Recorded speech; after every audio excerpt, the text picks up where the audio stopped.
حضور علیہ الصلوۃ والسلام کی تعلیمات ہمارے لیے کتنی مفید ہیں، اس کا اندازہ ہم آج کے دور میں بڑی آسانی کے ساتھ اس لیے لگا سکتے ہیں کہ ہم نے ان چیزوں کے اثرات اور ثمرات اپنی آنکھوں سے دیکھ لیے ہیں۔ یعنی ہمیں قناعت کا حکم دیا گیا اور یہ کہا گیا کہ ناشکری نہیں کرو اور بہت زیادہ بے صبری کا مظاہرہ مت کرو اور ہر چیز کی طرف مت لپکو، جو اللہ تعالیٰ نے دے دیا اس پر راضی رہو، اپنی کوشش کرو۔ اب اگر کوئی شخص اس کے برخلاف کرتا ہے تو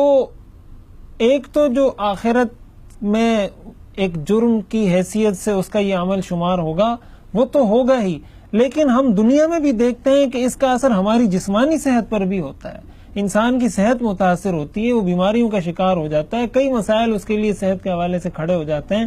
تو اس سے یہ بات بھی معلوم ہوتی ہے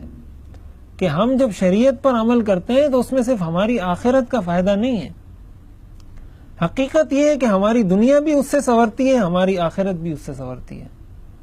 من عمل صالحا من ذکر او انثى فلنحيينه حیاتا طیبہ۔ اللہ تعالیٰ قرآن کریم میں ارشاد فرماتے ہیں کہ جو شخص ہمارے احکام کے مطابق ایمان لانے کے بعد زندگی بسر کرتا ہے، ہم اس کی دنیا کی زندگی کو خوشگوار بنا دیتے ہیں۔ خوشگوار ہونے کا یہی مطلب کہ اس کو چین میسر آ جاتا ہے، سکون اس کی زندگی میں ہوتا ہے، بیماریوں سے اللہ تعالیٰ اس کو نجات عطا فرما دیتے ہیں۔